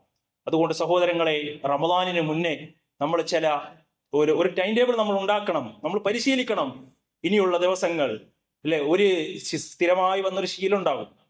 ഇപ്പൊ സിഗരറ്റ് വലിക്കുന്ന ഒരാളാണെങ്കിൽ അത് നിർത്തണം. എന്ത് ചെയ്യണം? പെട്ടെന്ന് ഒരാൾക്ക് നിർത്താൻ കഴിയില്ല എന്ന് പറയാം. അപ്പൊ 10-20 ദിവസം അത് ശ്രദ്ധിക്കാൻ പറയും. അങ്ങനെയാണ് ഏതൊരു കാര്യം. ഇപ്പൊ സ്ഥിരമായി നമ്മൾ ആലോചിച്ചു, രാത്രി 9 മണിക്ക് തന്നെ ഉറങ്ങുന്ന ആൾക്കാർ, അവർക്ക് 10 മണിയാകുമ്പോൾ ഉറങ്ങിക്കഴിഞ്ഞാൽ വല്ലാത്ത ബുദ്ധിമുട്ടാണ്. ഒരു ദിവസം ഉറങ്ങാൻ പറ്റിയില്ലെങ്കിൽ അതൊരു ശീലമാണ്. അങ്ങനെ ജീവിതത്തിൽ ചില ശീലങ്ങളുണ്ട്. ആ ശീലം മാറ്റാൻ കുറേ ദിവസം ശ്രമിച്ചാലേ നടക്കുകയുള്ളൂ. അതുപോലെയാണ് നമ്മളിങ്ങനെ ശീലിച്ചു വന്നൊരു ജീവിത ശൈലി ഉണ്ടാവും. റമദാനിലേക്ക് കടന്നു വരുമ്പോൾ അത് റമദാൻ ഒന്നാകട്ടെ, അപ്പോഴേക്ക് ഞാൻ റെഡി ആയിക്കൊള്ളാം, എല്ലാം നിർത്തിക്കൊള്ളാം, എല്ലാ തെറ്റുകളും ഉപേക്ഷിച്ചോളാം, നന്മകൾ ചെയ്തോളാം, ജമാഅത്ത് കൃത്യാക്കിക്കൊള്ളാം എന്ന് ചിന്തിച്ചിരിക്കണ്ട. അള്ളാഹുവിന്റെ റസൂല് പറഞ്ഞത് റമദാനിന് ഒരുങ്ങാനുള്ള മാസമാണ്, പരിശീലിക്കാനുള്ള മാസമാണ്. അതുകൊണ്ട് ഈ ശഅബാനിൽ ഇബാദത്തുകൾ ചെയ്ത് തുടർന്നാൽ മാത്രമേ ആ നന്മകൾ കൊയ്തെടുക്കാൻ റമദാനിൽ നമുക്ക് സാധിക്കുകയുള്ളൂ എന്ന് നമ്മൾ തിരിച്ചറിയണം. അതുകൊണ്ട് ഒന്നാമത്തെ വിഷയം ജമാഅത്ത് നിസ്കാരമാണ്, സലാത്തുൽ മക്തൂബ. അത് കൃത്യമായിരിക്കണം. ഒരിക്കലും നിർബന്ധമായ അർക്കാനുൽ ഇസ്ലാമിൽപ്പെട്ട പഞ്ചസ്തംഭങ്ങളിൽപ്പെട്ട ഒരു വിഷയം നഷ്ടപ്പെടുത്തരുത്. നാളെ ഒന്നാമത് വിചാരണ ചെയ്യുന്ന വിഷയമാണ്. റസൂലുള്ളാഹി സ്വല്ലല്ലാഹു അലൈഹി വസല്ലം പള്ളിയിൽ ജമാഅത്തിന് നമ്മൾ പങ്കെടുത്തേ തീരൂ എന്ന് നമ്മൾ ഉറച്ച് തീരുമാനിക്കാൻ നമുക്ക് കഴിയണം. അതിനല്പം പരിശ്രമം അത്യാവശ്യമാണ്. എല്ലാവരും കൃത്യമായി ജമാഅത്ത് പാലിക്കാൻ. ഈ മാസം തൊട്ട് അതിൽ ഒരു അലസത കാണിച്ചവരുണ്ടെങ്കിൽ, പിന്നോക്കം നിന്നവരുണ്ടെങ്കിൽ അതിൽ കൂടുതൽ ശ്രദ്ധ കേന്ദ്രീകരിക്കുവാൻ നമ്മളെല്ലാവരും ശ്രമിക്കുക. അതുപോലെ തന്നെ മറ്റൊരു കാര്യം ഐച്ഛികമായ കർമ്മങ്ങളാണ്. സുന്നത്തായ നമസ്കാരങ്ങൾ, സുന്നത്തായ പ്രവർത്തനങ്ങൾ, സുന്നത്തായ നോമ്പ്, ഒരുപാട് പുണ്യങ്ങൾ വാരി നൽകുന്ന സുന്നത്തായ പലരും അശ്രദ്ധയിലാണ് കഴിച്ചു കൂട്ടിക്കൊണ്ടിരിക്കുന്നത്. ഒരു നഷ്ടവുമില്ലാതെ നമുക്ക് ചെയ്യാൻ കഴിയുന്ന കാര്യങ്ങളാണ് അല്ലെ നോമ്പെന്നൊക്കെ പറഞ്ഞാൽ വലിയ പുണ്യങ്ങളെ. 70 വർഷത്തെ വഴിദൂര റസൂലുള്ള പറഞ്ഞു ഒരു മനുഷ്യനെ നരകത്ത് നിന്ന് അകറ്റുമെന്നാണ്. ചില ആളുകളൊക്കെ ഇല്ലേ രാവിലെ ഒരു 8 മണിക്ക് ഒരു കാലിച്ചായ കുടിച്ചാൽ പിന്നെ ഭക്ഷണമൊന്നും കഴിക്കൂല, പറയാറുണ്ട്. ഉച്ചക്കൊന്നും ഞാൻ കഴിക്കാറില്ല, വൈകുന്നേരം ആകുമ്പോഴാണ് പിന്നെ ലഘുവായിട്ട് എന്തെങ്കിലും കഴിക്കണത്, രാത്രിയേ ഉള്ളൂ എന്തെങ്കിലും കഴിക്കുക, ഇങ്ങനെയൊക്കെ പറയാറുണ്ട്. അവർക്കൊരു നോമ്പെടുത്തൂടെ? രാവിലെ അത്താഴത്തിന് എണീറ്റ് എന്തെങ്കിലും ഭക്ഷണം കഴിച്ച് എന്നിട്ട് ഇതുപോലെ തന്നെ മുന്നോട്ട് പോയി മഗ്‌രിബിന്റെ സമയമാകുമ്പോൾ നോമ്പ് തുറന്നാൽ 70 വർഷത്തെ വഴിദൂരം അകറ്റുമെന്ന് പറയുമ്പോൾ എത്ര നോമ്പ് നമുക്ക് എടുക്കാം? അതിനൊക്കെ സാധിക്കൂലേ? ഒരു ചെറിയ പരിശ്രമം, അതിലേക്കുള്ളൊരു മനസ്സ് നമുക്കുണ്ടായാൽ മതി. അത്തരം പ്രവർത്തനങ്ങൾ നമ്മൾ നിർവഹിക്കണം. നമസ്കാരം, ദിക്റുകൾ, ദുആകൾ, നോമ്പുകൾ, ഇതുപോലെ സുന്നത്തായ കർമ്മങ്ങൾ, ഇതൊക്കെ നമ്മൾ നിർവഹിക്കുക. നോമ്പ് പോലെ മറ്റൊന്നുമില്ല എന്ന റസൂലുള്ളാഹി പറഞ്ഞു. അത്രയും മഹത്തായ ഒരു കാര്യമാണ്. ആദമിന്റെ മക്കൾ അള്ളാഹുവിന് വേണ്ട കർമ്മമാണെന്ന് അള്ളാഹു പഠിപ്പിച്ച ഒരു ഇബാദത്താണ് യഥാർത്ഥത്തിൽ നോമ്പ് എന്ന് പറയുന്നത്. ആ നോമ്പുകൾ, സുന്നത്തായ നോമ്പുകൾ വ്യാഴവും അതുപോലെ തന്നെ തിങ്കളും, അത് കൂടാതെ തന്നെ ശഅബാനിൽ കൂടുതലും നോമ്പെടുക്കാമെന്ന് റസൂലുള്ളാഹി സ്വല്ലല്ലാഹു അലൈഹി വസല്ലം പഠിപ്പിച്ചിട്ടുണ്ട്. ചെറിയ പരിശ്രമങ്ങൾ അതിനുവേണ്ടി എടുക്കുക. ചെറിയ ബുദ്ധിമുട്ടുകൾ നമുക്ക് ആദ്യം തോന്നിയേക്കാം ശീലമില്ലാത്തത് കൊണ്ട്. അതൊക്കെ നമ്മൾ അതിലോട് ശീലിച്ചു തുടങ്ങുമ്പോൾ വലിയ ആനന്ദമായി, ഹലാവത്തായി നമുക്ക് മാറും. റസൂലുള്ളാഹി പറഞ്ഞു, ഹുജിബത്തുന്നാറു ബിശ്ശഹവാത്ത്, നരകമെന്ന് പറയുന്നത് ആനന്ദത്തിന്റെ വഴിയാണ്. ആ ആനന്ദത്തിന്റെ വഴിയിലൂടെ പോയാലാണ് അവൻ ഭയാനകമായ നരകത്തിലേക്ക് ആപ്പതിക്കുന്നത്. അവന്റെ ഇച്ഛകളാണ് ആ താല്പര്യത്തോടുകൂടി അലങ്കരിച്ച ആ വഴിയിൽ അവൻ സഞ്ചരിക്കുമ്പോൾ, അവന്റെ ഇച്ഛകളോടുകൂടി സഞ്ചരിച്ചാൽ അവൻ എത്തിപ്പെടുന്നത് നരകത്തിലായിരിക്കുമെന്ന് റസൂലുള്ളാഹി. വഹുജിബത്തുൽ ജന്നത്തു ബിൽ മഖാരിഹി, സ്വർഗം എന്ന് പറഞ്ഞാൽ ആനന്ദത്തിന്റെ വഴിയായിരിക്കില്ല. ദുനിയാവിൽ അല്പം ത്യാഗവും പരിശ്രമവും അത്യാവശ്യമാണ്. പക്ഷെ ആ വഴിയെ മുന്നോട്ട് പോയാൽ സ്വർഗം എന്ന ആ ആനന്ദത്തിന്റെ ഇടത്തേക്ക് അവൻ എത്തിപ്പെടാൻ കഴിയും എന്ന് റസൂലുള്ളാഹി. ത്യാഗം കൊണ്ട് വലയം ചെയ്യപ്പെട്ടതാണ് സ്വർഗമെന്നാണ് റസൂലുള്ളാഹി സ്വല്ലല്ലാഹു അലൈഹി വസല്ലം പഠിപ്പിച്ചിട്ടുള്ളത്. ഒരു വിദ്യാർത്ഥി കുറച്ച് കഷ്ടപ്പെടണം, രാത്രി എണീക്കണം, ഉറക്കമൊഴിക്കണം, അവന്റെ പുസ്തകങ്ങൾ തുറക്കണം, വായിക്കണം, പഠിക്കണം, മനഃപാഠമാക്കണം. ഇതൊക്കെ ചെയ്താലേ അവന് വിജയിക്കാൻ കഴിയുള്ളൂ. ഏതൊരാളും ഒരു ബിസിനസ് ചെയ്യുന്ന ആളാണെങ്കിലും കുറച്ച് അധ്വാനിക്കണം, പരിശ്രമിക്കണം, എങ്കിലേ അവന് വിജയത്തിലെത്താൻ ലാഭകരമാവുകയുള്ളൂ. എന്നതുപോലെ നമ്മൾ അല്പം അധ്വാനിക്കാതെ വെറുതെ അങ്ങ് സ്വർഗത്തിൽ പോകാൻ ആരും വിചാരിക്കണ്ട. അത് പരിശുദ്ധ ഖുർആൻ തന്നെ പറഞ്ഞതാണ്. നിങ്ങളൊന്നും ചെയ്യാതെ ഇങ്ങനെ സുഖമായി അങ്ങ് സ്വർഗത്തിലേക്ക് എത്താമെന്ന് ആരും വിചാരിക്കണ്ട. അള്ളാഹുവിന്റെ പ്രവാചകൻ പഠിപ്പിച്ച സുന്നത്തായ കർമ്മങ്ങൾ അതെല്ലാം ജീവിതത്തിൽ പകർത്തി അല്പം ത്യാഗം ദുനിയാവിൽ സഹിച്ചാൽ മാത്രമേ നമ്മുടെ കൂട്ടുകാർ തിന്മയിലേക്ക് പോകുന്നത് നമ്മൾ കാണും. നമ്മുടെ മനസ്സുകളും ഇച്ഛകളും അതിലേക്ക് നമ്മളെ ക്ഷണിക്കും. അവിടെയൊക്കെ നമ്മുടെ മനസ്സിന് കടിഞ്ഞാണിടാനും അല്പം ത്യാഗം സഹിക്കാനും ശ്രമിച്ചാൽ മാത്രമേ സ്വർഗത്തിന്റെ വഴിയിൽ നമുക്ക് മുന്നോട്ട് പോകാൻ കഴിയുള്ളൂ. അതുകൊണ്ട് സഹോദരങ്ങളെ, സുന്നത്തായ കർമ്മങ്ങൾ അധികരിപ്പിക്കുക. റസൂലുള്ളാഹി പറഞ്ഞു, കാന യസൂമു ശഅബാന ഇല്ലാ ഖലീല. റസൂലുള്ളാഹി ശഅബാനിൽ മുഴുവനും നോമ്പെടുത്തിട്ടുണ്ടായിരുന്നു. മുഴുവൻ എന്ന് പറഞ്ഞാൽ ഭൂരിഭാഗവും എന്നാണ് അർത്ഥം. മുഴുവനും നോമ്പെടുത്തൊരു മാസം റമദാൻ മാത്രമാണ്. എന്നാൽ അതിൽ കഴിഞ്ഞാൽ ഏറ്റവും കൂടുതൽ നോമ്പെടുത്തൊരു മാസം റസൂലുള്ളാഹി ശഅബാനിലാണ്. ശഅബാനിൽ ഓരോ ദിവസം ഇടവിട്ട് നോമ്പെടുക്കാം. അതുപോലെ തന്നെ ആ മാസത്തിൽ തന്നെ എല്ലാ മാസവും ഉള്ളതുപോലെ അയ്യാമുൽ ബിദിന്റെ 13, 14, 15 നോമ്പെടുക്കാം. തിങ്കളും വ്യാഴവും സുന്നത്ത് നോമ്പുള്ളതുപോലെ അത് നമുക്ക് എടുക്കാം. ഈ നോമ്പുകളൊക്കെ ഈ മാസത്തിൽ എടുക്കാൻ പ്രത്യേകം ശ്രദ്ധിക്കണം എന്ന് പ്രത്യേകം പ്രിയമുള്ള സഹോദരങ്ങളെ ഓർമ്മപ്പെടുത്തുകയാണ്. അതുപോലെ നോമ്പ് വീട്ടാനുള്ളവരൊക്കെ ഉണ്ടാവും. കഴിഞ്ഞ റമദാനിൽ നോമ്പെടുക്കാൻ കഴിയാതെ പോയവർ, രോഗം കൊണ്ടും മറ്റു പ്രയാസങ്ങൾ കൊണ്ടും, അവരൊക്കെ വീട്ടി തീർക്കേണ്ട സമയം കൂടിയാണ്. മറന്നവരുണ്ടാകാം, അശ്രദ്ധ മൂലം മാറ്റിവെച്ചവരുണ്ടാകാം. അത്തരം ആളുകളൊക്കെ ഉണ്ടെങ്കിൽ തീർച്ചയായും അവർ ഓർത്തുകൊണ്ട് അത് നിർവഹിക്കണം. ഒരിക്കലും ഫിദിയ എന്ന് പറയുന്നത് നോമ്പെടുക്കാൻ തീരെ കഴിയാത്തവർക്കാണ്. അതുകൊണ്ട് അങ്ങനെയല്ല, നോമ്പെടുക്കാൻ കഴിയുന്നവർ അത് എടുത്തു തന്നെ വീട്ടണം എന്ന് പ്രത്യേകം നമ്മൾ ശ്രദ്ധിക്കുക. പിന്നെ സുന്നത്ത് നിസ്കാരത്തിന്റെ കാര്യമാണ്. റസൂലുള്ളാഹിയോട് ഒരു സഹാബി വന്ന് ചോദിച്ചു, നബിയുടെ ഒപ്പം സ്വർഗത്തിൽ വരാൻ എന്താ ചെയ്യേണ്ടതെന്ന് ചോദിച്ചപ്പോൾ നബി പറഞ്ഞതാണ്, നീ ധാരാളം സുജൂദ് വർദ്ധിപ്പിക്കുക, സുന്നത്തായ നിസ്കാരങ്ങൾ ധാരാളം വർദ്ധിപ്പിക്കുക. ളുഹ എന്ന് പറയുന്ന ളുഹ സമയത്ത് നിസ്കരിക്കുന്ന ലഘുവായി 2 ആകാം, 4 ആകാം, 6 ആകാം, അങ്ങനെ നമസ്കരിക്കാൻ കഴിയുന്ന ആ ലഘുവായ സുന്നത്ത് അത് എല്ലാ സ്വതക്കകൾക്കും പകരമാണെന്ന് റസൂലുള്ളാഹി സ്വല്ലല്ലാഹി അലൈഹി വസല്ലം പറഞ്ഞു, തസ്ബീഹിന് പകരം തഹ്മീദിന് പകരം തഹ്ലീലിന് പകരം തക്ബീറിന് പകരം അതുപോലെ നമ്മുടെ ശരീരത്തിലുള്ള സന്ധികൾക്ക് എല്ലാം സ്വതക്ക ചെയ്യുന്നതിന് പകരം അള്ളാഹു ഒമ്പിച്ച പ്രതിഫലം നൽകുന്ന ലഘുവായ 2 റക്അത്ത് സുന്നത്താണ് ദുഹാന്റെ സമയം. ദുഹാ സമയം എന്ന് പറഞ്ഞാൽ 8, 9, 10, 11 മണി ആ സമയത്ത് നമുക്ക് നമ്മുടെ ജോലിയുടെ ഇടയിൽ വന്ന് 2 റക്അത്ത് നമസ്കരിക്കാവുന്നത് വളരെ ലഘുവായി നമസ്കരിക്കാൻ കഴിയണ നമസ്കാരമാണ് എന്ന് നമ്മൾ ശ്രദ്ധിക്കണം സഹോദരങ്ങളെ. അത് നമ്മുടെ ജീവിതത്തിലേക്ക് ചേർത്ത് വെക്കാൻ നമ്മൾ പ്രത്യേകം ശ്രദ്ധിക്കണം. അതുപോലെ അബൂ ഹുറൈറ റളിയല്ലാഹു അൻഹു പറഞ്ഞു, എന്റെ ഖലീൽ എനിക്ക് ഉപദേശം നൽകിയ പ്രധാനപ്പെട്ട ഒരു സുന്നത്താണ് വിത്ർ എന്ന് പറയുന്നത്. ഒറ്റയാക്കി അവസാനിപ്പിക്കുന്ന ഇശാഇന് ശേഷം 3 റക്അത്ത് അതുപോലെ തന്നെ 5 ഇങ്ങനെ ഒറ്റയാക്കി അവസാനിപ്പിക്കാൻ കഴിയുന്ന ഏറ്റവും ലഘുവായി 3എങ്കിലും നമസ്കരിച്ചു പോകാൻ നമ്മളെല്ലാവരും ശ്രദ്ധിക്കണം. രാത്രിയിൽ ഉണരാത്തവരാണെങ്കിൽ, ഉണരുന്നവരാണെങ്കിൽ തീർച്ചയായും രാത്രിയിലെ തഹജ്ജുദ് ഖിയാമുൽ ലൈൽ, ഉറങ്ങി എണീക്കുമ്പോൾ തഹജ്ജുദ് എന്നും അതുപോലെ രാത്രി നമസ്കരിക്കുമ്പോൾ മൊത്തത്തിൽ ഖിയാമുൽ ലൈൽ എന്നും, അത് റമദാനിൽ നമ്മൾ തറാവീഹ് എന്നും പേര് വിളിക്കുന്ന ആ നമസ്കാരം അത് വളരെ ശ്രേഷ്ഠമായ നമസ്കാരമാണ്.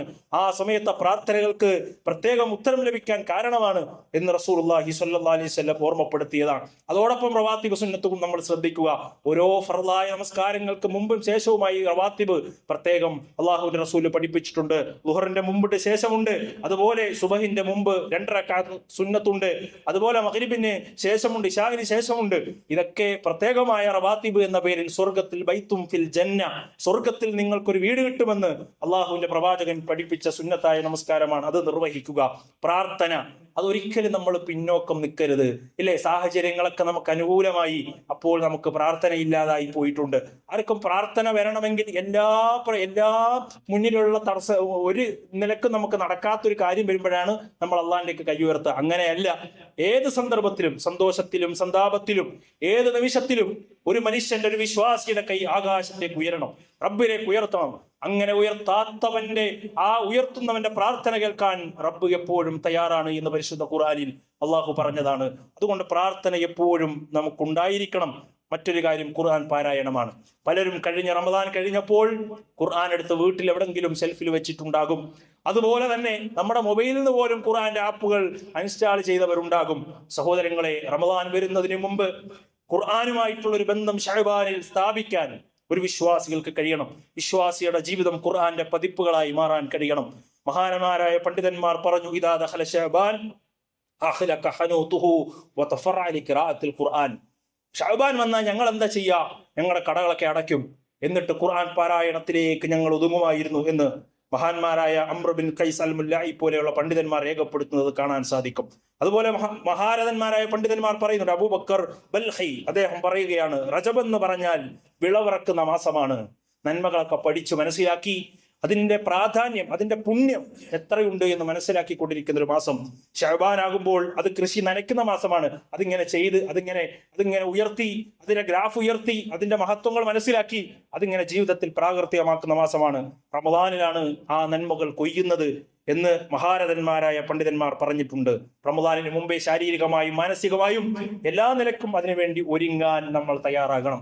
മറ്റൊരു പ്രധാനപ്പെട്ട കാര്യം ദിക്റുകളും ദുആകളുമാണ്. സഹോദരങ്ങളെ, എപ്പോഴും നമുക്ക് നിർവഹിക്കാൻ കഴിയുന്ന ദിക്റുകൾ, തഹ്മീദുകൾ, തക്ബീറുകൾ, സുബ്ഹാനല്ലാഹ്, അൽഹംദുലില്ലാഹ്, അല്ലാഹു അക്ബർ, സുബ്ഹാനല്ലാഹി വബിഹംദിഹി, സുബ്ഹാനല്ലാഹിൽ അദീം തുടങ്ങി നമ്മളിവിടെ വിതരണം ചെയ്യപ്പെട്ട പുസ്തകത്തിൽ എല്ലാ ദിക്റുകളും ഉണ്ട്.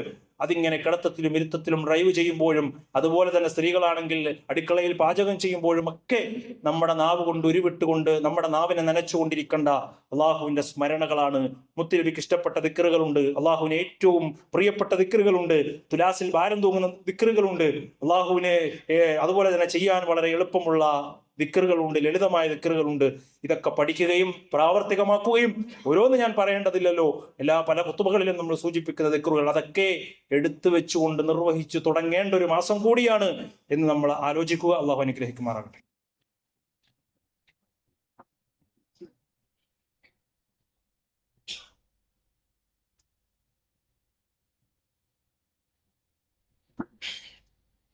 അൽഹംദുലില്ലാഹി റബ്ബിൽ ആലമീൻ, സ്വലാത്തു വസ്സലാമു അലാ റസൂലില്ലാഹി വഅലാ ആലിഹി വസഹ്ബിഹി അജ്മഈൻ, അമ്മാ ബഅദ്. സ്നേഹം നിറഞ്ഞ സത്യവിശ്വാസികളെ, സത്യവിശ്വാസിനികളെ, അള്ളാഹുവിന്റെ വിധിവിലക്കുകൾ ജീവിതത്തിന്റെ എല്ലാ മേഖലകളിലും കഴിവിന്റെ പരമാവധി കാത്തു സൂക്ഷിച്ചു പാലിച്ചുകൊണ്ട് ഈമാനോടുകൂടി ജീവിക്കണമേ എന്ന് ആദ്യമായി എന്നോടെന്ന പോലെ എവരെയും ഉണർത്തുകയാണ്, വസിയത്ത് ചെയ്യുകയാണ്. അങ്ങനെ ജീവിക്കുന്ന യഥാർത്ഥ മുത്തഖീങ്ങളിൽ അല്ലാഹു സുബ്ഹാനഹു തആല നമ്മെ എല്ലാവരെയും ഉൾപ്പെടുത്തി അനുഗ്രഹിക്കുമാറാകട്ടെ. പ്രിയമുള്ള സഹോദരങ്ങളെ, റമദാനിന്റെ മുഖദ്ദിമായ ശഅബാൻ മാസത്തിലാണ് നമ്മളെല്ലാവരും ഇപ്പോൾ ഉള്ളത്. കർമ്മങ്ങൾ കൊണ്ട് മുന്നേറാൻ ഓരോ വിശ്വാസിക്കും ഈ മാസത്തിൽ സാധിക്കണം. ചെയ്യുന്ന കർമ്മങ്ങൾ ഞാൻ ആമുഖമായി ഓതി വെച്ച വചനത്തിൽ പോലെ പ്രാമാണികമായിരിക്കണം. എപ്പോഴും നമ്മൾ എന്ത് ചെയ്യുമ്പോഴും അത് പ്രാമാണികമായിരിക്കണം. ഈ മാസത്തിലൊക്കെ ഒരുപാട് ഇസ്ലാമിലില്ലാത്ത, പ്രവാചകൻ പഠിപ്പിക്കാത്ത, സഹാബത്ത് കാണാത്ത, സഹാബത്ത് ചെയ്യാത്ത പ്രവർത്തനങ്ങൾ സോഷ്യൽ മീഡിയയുടെയൊക്കെ അതിപ്രസരമുള്ള ഈ കാലത്ത് ഇങ്ങനെ വ്യാപകമായി പ്രചരിക്കുന്നതായി നമുക്ക് കാണാൻ കഴിയും. 1-2-3 കാര്യങ്ങൾ പ്രത്യേകമായി ഞാൻ സൂചിപ്പിക്കുകയാണ്. അത് ഇസ്ലാമികമല്ല, അത് പണ്ഡിതന്മാർ അതിശക്തമായി എതിർത്ത വിഷയമാണ്. ഒന്ന്, ശഅബാൻ 15 പ്രത്യേകമായ ഒരു നോമ്പ് എന്ന് പറയുന്ന ഒരു രീതി നമുക്ക് കാണാൻ, ബറാത്ത് നോമ്പ് എന്ന പേരിൽ ആളുകൾ ചെയ്യാറുണ്ട്. അത് വിദഅത്താണ്, ദീനിൽ പുതുതായി ഉണ്ടാക്കപ്പെട്ടതാണ്. അങ്ങനെ ഒരു നോമ്പ് റസൂലുള്ളയോ സഹാബത്തോ ചെയ്തതായി നമുക്ക് യാതൊരു പ്രമാണത്തിലും കാണാൻ സാധ്യമല്ല. എന്നാൽ അയ്യാമുൽ ബീദിന്റെ നോമ്പ് നോക്കുന്നവർക്ക് 15 നോമ്പ് നോക്കാം, 13, 14, 15 നോമ്പ് നോക്കാം.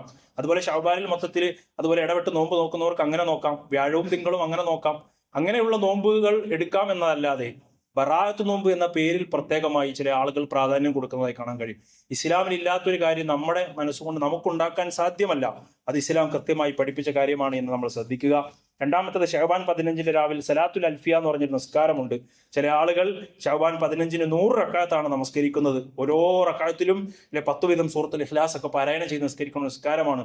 ഇതിനെക്കുറിച്ചൊക്കെ പണ്ഡിതന്മാർ പറഞ്ഞത് അതൊക്കെ ഹാത്താനി സ്വലാത്താനി ബിദ്അത്താനി മുൻകറാനി, വളരെ മോശപ്പെട്ട ബിദ്അത്താണ്, ഇസ്ലാമിലില്ലാത്ത കാര്യമാണ്. ചില ആളുകൾ ഈ മൗദൂആയ കെട്ടിയുണ്ടാക്കപ്പെട്ട ഹദീസുകളുടെ അടിസ്ഥാനത്തിൽ ഉണ്ടാക്കിയ ഒരു ബിദ്അത്താണ്, പുത്തനാചാരമാണ് എന്ന് പഠിപ്പിക്കുന്നതായി കാണാൻ കഴിയും. മറ്റൊന്ന്, ശഅബാൻ 15 രാവിലെ പ്രത്യേകം എണ്ണം സൂറത്ത് യാസീൻ പാരായണം ചെയ്താൽ ജീവിതത്തിലെ പ്രയാസങ്ങളൊക്കെ മാറുമെന്ന് ഇങ്ങനെ സോഷ്യൽ മീഡിയയിൽ ചില ആളുകൾ സബ്സ്ക്രൈബ് കൂട്ടാനും ലൈക്ക് കൂട്ടാനും പണം സമ്പാദിക്കാനും ഇങ്ങനെ യൂട്യൂബ് ചാനൽ ഉണ്ടാക്കിയിട്ട് ഇത്തരം കാര്യങ്ങൾ ഇങ്ങനെ വലിയ പുണ്യം പറഞ്ഞിട്ട് ഇങ്ങനെ പ്രചരിപ്പിക്കുന്നതായി കാണാൻ കഴിയും. യാതൊരു പ്രാമാണികവുമല്ലാത്ത, പ്രമാണവുമില്ലാത്ത, സ്ഥിരപ്പെടാത്ത വിഷയങ്ങളാണ്. അത് നമ്മൾ പ്രത്യേകം ശ്രദ്ധിക്കുക. നാലാമത്തത്, അതുപോലെ ശഅബാൻ 14 15 ഒരു ആഘോഷം സംഘടിപ്പിക്കുന്ന രീതിയുണ്ട്. ഒരാഘോഷമായി അങ്ങനെ ഒരു ആഘോഷവും ഇസ്ലാമിൽ പഠിപ്പിക്കപ്പെട്ടില്ല. അതുപോലെ മറ്റൊരു കാര്യം, ആയുസ് വർദ്ധിപ്പിക്കുവാനും അപകടങ്ങൾ നീങ്ങുവാനും പ്രത്യേകം ശഅബാൻ 15 രീതിയിൽ ദിവസം 6 റക്അത്ത് നമസ്കരിക്കുക എന്ന ഒരു ബിദ്അത്തുകളും ആളുകൾ കൊണ്ടുവരുന്നതായി കാണാൻ കഴിയും. സഹോദരങ്ങളെ, അള്ളാഹുവിന്റെ റസൂൽ ദീനാക്കാത്തതൊന്നും ദീനല്ല, അള്ളാഹു പഠിപ്പിക്കാത്തതൊന്നും മതമല്ല. ഓരോ മനുഷ്യനും കാലഘട്ടത്തിനനുസരിച്ച് മാറ്റാനുള്ളതല്ല ദീനുൽ ഇസ്ലാം. അത് അള്ളാഹുവിന്റെ പ്രവാചകൻ പൂർത്തീകരിച്ചു പോയതാണ്. അത് മാത്രമാണ് മതം, അതനുസരിച്ച് മാത്രമാണ് വിശ്വാസികൾ മുന്നോട്ട് പോകേണ്ടത് എന്ന് ഓർമ്മപ്പെടുത്തുകയാണ്. ബിദ്അത്തില്ലാതെ സുന്നത്തനുസരിച്ചുകൊണ്ട് ഇബാദത്ത് ചെയ്ത് മുന്നോട്ട് പോകുന്ന വിശ്വാസികളിൽ അള്ളാഹു നമ്മെ എല്ലാവരെയും ഉൾപ്പെടുത്തി അനുഗ്രഹിക്കുമാറാകട്ടെ. 1-2 കാര്യങ്ങൾ സൂചിപ്പിക്കാനുള്ളത്. ഒന്ന്, പള്ളി പരിപാലന ഫണ്ടാണ്. എല്ലാവരും ഉദാരമായി അള്ളാഹുവിന്റെ ഭവനത്തിന് വേണ്ടി സംഭാവനകൾ നൽകുക. അള്ളാഹു അർഹമായ പ്രതിഫലം നമുക്ക് എല്ലാവർക്കും നൽകി അനുഗ്രഹിക്കുമാറാകട്ടെ. നമ്മുടെ പ്രവർത്തകരിൽ പലരും ഹോസ്പിറ്റലിൽ അഡ്മിറ്റാണ്. നമ്മുടെ ഒരു സഹോദരന്റെ ഭാര്യ ഹോസ്പിറ്റലിൽ അഡ്മിറ്റാണെന്ന് അറിയിച്ചിട്ടുണ്ട്. എല്ലാവർക്കും വേണ്ടി എല്ലാവരും ആത്മാർത്ഥമായി ദുആ ചെയ്യുക. അള്ളാഹു അവരുടെ രോഗങ്ങൾ ഷിഫാഉൻ ആജിലിനെ സമ്മാനിക്കുമാറാകട്ടെ. പൂർണ്ണമായ ആഫിയത്ത് അള്ളാഹു അവർക്ക് നൽകി അനുഗ്രഹിക്കുമാറാകട്ടെ. മാരകമായ രോഗങ്ങളിൽ നിന്നും അപകട മരണങ്ങളിൽ നിന്നും നമ്മെ നമ്മുടെ കുടുംബത്തെയും അള്ളാഹു കാത്തുരക്ഷിക്കുമാറാകട്ടെ. മരണപ്പെട്ടു പോയ നമ്മുടെ സഹോദരങ്ങൾ അള്ളാഹു അവർക്ക് മഹ്ഫിറത്തും മർഹമത്തും പ്രദാനം ചെയ്ത് അനുഗ്രഹിക്കുമാറാകട്ടെ. സ്വർഗത്തിലേക്ക് കൂട്ടം കൂട്ടമായി നയിക്കുന്ന വിശ്വാസികൾ അള്ളാഹു നമ്മെ ഉൾപ്പെടുത്തി അനുഗ്രഹിക്കുമാറാകട്ടെ. മരിക്കുന്ന സമയത്ത് പരിശുദ്ധ കലിമ ലാ ഇലാഹ ഇല്ലല്ലാഹ് ചൊല്ലി മരിക്കുന്ന മുവഹ്ഹിദീങ്ങളിൽ അള്ളാഹു നമ്മെ ഉൾപ്പെടുത്തി അനുഗ്രഹിക്കുമാറാകട്ടെ. ഇഖ്ലാസോടുകൂടി ദീനീ ദഅവത്തിന്റെ മാർഗത്തിൽ മുന്നോട്ട് പോകുന്ന മുത്തഖീങ്ങളിൽ അള്ളാഹു നമ്മെ ഉൾപ്പെടുത്തി അനുഗ്രഹിക്കുമാറാകട്ടെ. ലോകത്തിന്റെ വ്യത്യസ്ത ഭാഗങ്ങളിൽ പ്രയാസപ്പെടുന്ന സഹോദരങ്ങൾ അള്ളാഹു അവർക്ക് അമ്നിനെ, നിർഭയത്വത്തെ പ്രദാനം ചെയ്ത് അനുഗ്രഹിക്കുമാറാകട്ടെ. അല്ലാഹുമ്മ വഫിൽ മുഅ്മിനീന വൽ മുഅ്മിനാത്ത് വൽ മുസ്ലിമീന വൽ മുസ്ലിമാത്ത് വൽ അഹ്യാഉ മിൻകും വൽ അംവാത്ത് ഇന്നക മുജീബു ദഅവാതി യാ ഖാദിയൽ ഹജാത്ത്. اللهم اجرنا من النار، اللهم اجرنا من النار، اللهم اجرنا من النار. ربنا تقبل منا انك انت السميع العليم وتب علينا انك انت التواب الرحيم. امين امين برحمتك يا ارحم الراحمين والحمد لله رب العالمين.